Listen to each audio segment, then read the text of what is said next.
Hello दोस्तों, स्वागत है आप लोगों का आपके अपने YouTube चैनल मैथ्स की नई दुनिया में। दोस्तों, आज के इस वीडियो में हम बात करेंगे बेसिक मैथ का क्लास नंबर 14। इस 14वीं क्लास में हम लोग बात करेंगे गुणनखंड और गुणक के बारे में, फैक्टर्स एंड मल्टीपल्स के बारे में।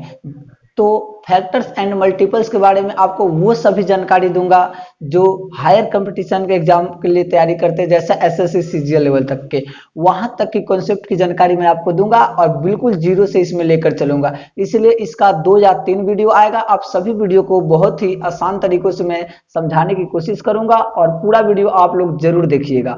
तो चलिए हम लोग आज स्टार्ट करते हैं। पहले गुणक। गुणक होता क्या है वो जान लेते हैं। तो देखिए, गुणक एक ऐसी संख्या होती है जो दी गई संख्या को काउंटिंग के नंबर से गुना किया जाता है। गुणक एक ऐसी संख्या होती है जो दी गई संख्या को किसमें गिनती की संख्या से गुना किया जाता है। उसको गुणक या गुणज भी कहा जाता है। इसको गुणज भी कहा जाता है। क्या कहा जाता है? गुणक और गुणज भी कहा जाता है। तो जैसे आपको हम यहाँ पे दे दे कि इस क्वेश्चन दे दे, एक 7 के गुणज लिखिए। 7 के गुणज लिखिए। और गुणक या गुणज की विशेषता क्या होती है उसके बारे में भी हम लोग चर्चा करेंगे। विशेषता आपको बहुत जरूरी है, प्रॉपर्टीज। तो देखिए, 7 के गुणज, तो गुणज लिखने के लिए पहले आप 1 से गुना कीजिएगा। 7 एकम 7, 7 दूनी 14, क्योंकि हम बोले हैं दी गई संख्या को गिनती की संख्या से गुना करके प्राप्त किया जाता है। 7 तिरी 21 डॉट डॉट डॉट ऐसे ही चला जाएगा। ठीक है, तो गुणज क्या आ गया? 7 का 7 आ गया, 14 आ गया, 21 आ गया, डॉट डॉट डॉट डॉट आगे की तरफ ऐसे ही चला जाएगा। इसी तरीके से आपसे अगर पूछा जाता है 9 का गुणज बताइए, तो हम 9 के गुणज कैसे निकालेंगे? 9 1 जा 9, 9 2 जा 18, 9 3 जा 27, ये 9 चौके 36, 9 पचे 45, डॉट डॉट डॉट आगे की तरफ ऐसे ही चलता चला जाएगा। तो ये हो गया 7 के गुणज और ये हो गया 9 के गुणज। अब हम लोग कुछ बात करते हैं कि क्वेश्चन आपको किस तरीके से पूछा जाता है। तो क्वेश्चन जैसे पूछा जाता है उसके बारे में हम लोग चर्चा करेंगे। देखिए, एक क्वेश्चन मैं आपको यहाँ पे लिख देता हूँ, फिर उसके बाद हम लोग विशेषता के बारे में बात करेंगे। क्वेश्चन है कि 8 के वे गुणज लिखे जो 50 से कम है। 50 से कम है। तो देखिए, हम लोग कैसे करेंगे? 8 के वे गुणज लिखना है जो 50 से कम होना चाहिए। तो यहाँ पे क्या लिखेंगे? 8 गुना 1 बराबर 8, 8 का पहाड़ा, 8 दूनी 16, 8 तिरी 24, 8 चौके 32, 8 पंचे 40 और 8 छके 48, 8 सते 56। 56 क्या है? 50 से ज्यादा हो रहा है तो इसको नहीं लेना है। बाकी 8 16 24 32 40 और 48 8 का गुणज हो गया जो कि 50 से कम है। इस तरीके की संख्या आपको दिया रहेगा गुणज निकालने के लिए। इसके बाद एक और उदाहरण आपको देते हैं।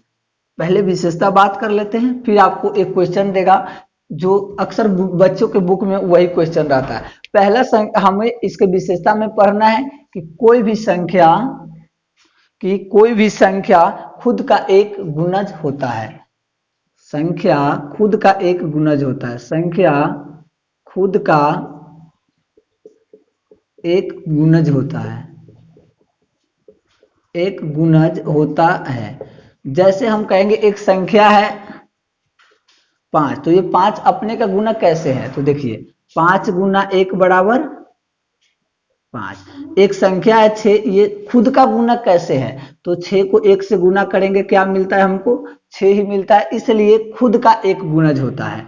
दूसरी बात, जब हम लोग दूसरी विशेषता पढ़ेंगे तो इसमें हम लोग निकालेंगे कि प्रत्येक संख्या का गुणज, प्रत्येक संख्या का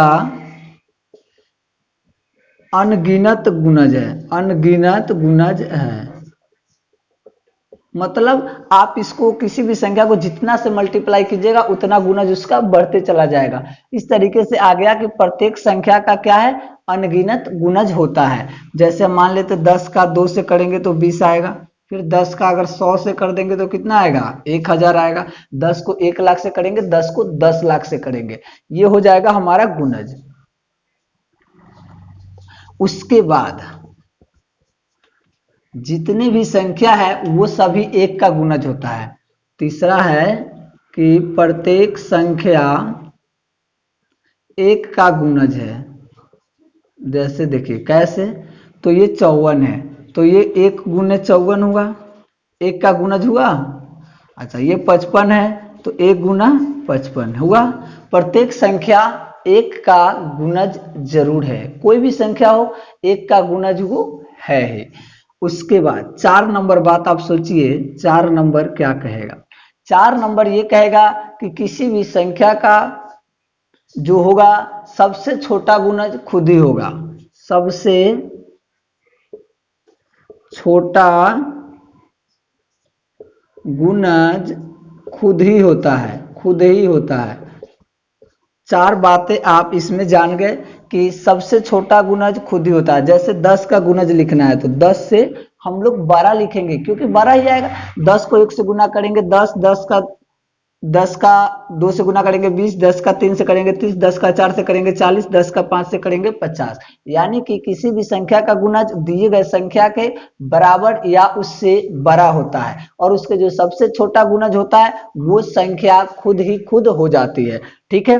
उसके बाद आपका है किसी भी संख्या का गुणज, किसी भी संख्या का गुणज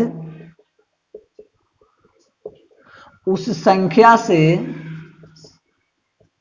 पूर्णतः विभाजित होती है। ये बात तो आप जानिएगा ही, विभाजित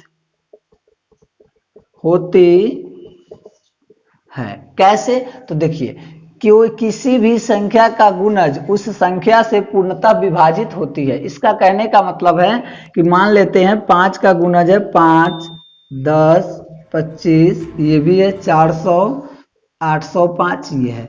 तो पर किसी भी संख्या का गुणज उस संख्या से, तो इसका गुणज ही है, तो इस संख्या से पूरा पूरा भाग लगेगा। कैसे, तो हम गुणा किए हैं तब है ना उतना आया है, तो इतना से भाग भी तो देंगे तो पूरा पूरा कटिए जाएगा। तो ये हो जाएगा कि पूर्णतः विभाजित होती है। ये हो गया आपका 5 प्रॉपर्टीज।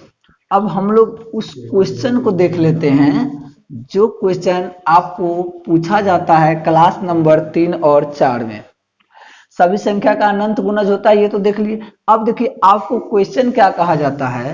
क्वेश्चन है 4 के प्रथम